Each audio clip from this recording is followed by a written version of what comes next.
अच्छा जी, इस वीडियो के अंदर हम शेप का इस्तेमाल करते हुए इस किस्म का बॉर्डर बनाने की कोशिश करेंगे कि एक जो स्लाइड है उस पे इस किस्म का बॉर्डर हम लोग कैसे बना सकते हैं यूजिंग शेप।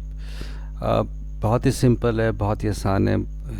फ्यू क्लिक्स करेंगे, उसको थोड़ा सा अलाइन करेंगे और इस किस्म का जो आपका बॉर्डर है वो क्रिएट हो जाएगा। आए इसको हम देखते हैं कि हम लोग ये काम कैसे कर सकते हैं। तो ये हमारे पास एक ब्लैंक स्लाइड आ गई।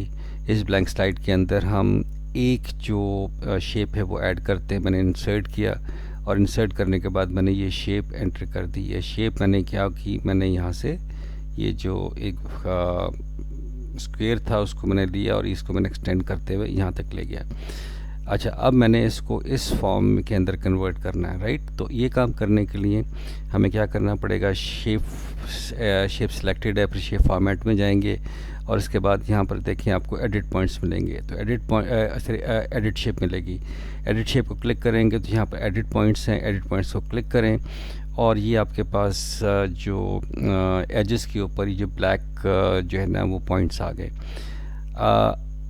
इनको अगर हम चेंज करना चाहें, मूव करना चाहें तो मूव कर सकते हैं, लेकिन इसके अलावा भी अगर कहीं और मूव करना चाहें या कोई हम एडिट पॉइंट सेलेक्ट करना चाहें तो हम लोग क्या कर सकते हैं कि ये जो दरमियान में कहीं पर, जैसे कि यहाँ पर मैंने इसको क्लिक किया, जैसे ही मैंने इसे क्लिक किया तो यहाँ पर आप देख सकते हैं कि दो जो और मैंने इसको पॉइंटर को होल्ड करके रखा है तो यहाँ पर दो आपके पास जो स्क्वायर आ गए। जब मैं अपने पॉइंटर को आगे पीछे की तरफ मूव करूँगा तो आप ये देखेंगे कि ये शेप जो है वो आपकी भी इस तरीके से मूव हो रही है। लेकिन हमें ये फॉरवर्ड नहीं करना, हमें बैकवर्ड करना है। तो इसको हम ये करने के बाद इसी जगह के ऊपर यहाँ पर हमने पकड़ा और इसको कहाँ पर ले गए, बैक पे ले गए और इसको यहाँ पर जाके हम लोगों ने रिलीज़ कर दिया। तो ये देखें इस किस्म का इम्पैक्ट हमारा क्रिएट हो गया। अब इसका साइज़ थोड़ा सा छोटा कर दें तो इसको हमने पकड़ा और पीछे की तरफ हम यहाँ पर इसको ले गए। तो ये आपका एक लेफ़्ट के ऊपर जो बॉर्डर था, लेफ़्ट बॉर्डर आपका तैयार हो गया। अब आप क्या करेंगे, इसको सिलेक्ट करें, इसको आप क्या करें कि कंट्रोल डी करके इसका डुप्लीकेट बना लें और ये जो डुप्लीकेट इमेज है यहाँ पर आ गया और इसको आप रोटेट कर लें। आपने इसको सिलेक्ट किया, शेप फॉर्मेट में गए और यहाँ देखें रोटेट है और आप रोटेट कर रहे हैं कि फ्लिप हॉरिजॉन्टल, ठीक है। तो इसी तरीके से इसको आप ड्रैग करके यहाँ पर ले जाएं और आपका ये जो लेफ़्ट और राइट जो बॉर्डर है आपका बन गया। अब आप जो टॉप के जो बॉर्डर्स हैं और बॉटम के बॉर्डर्स हैं वो आप बनाना चाहते हैं, उसके लिए फिर आप क्या करें, इंसर्ट करें।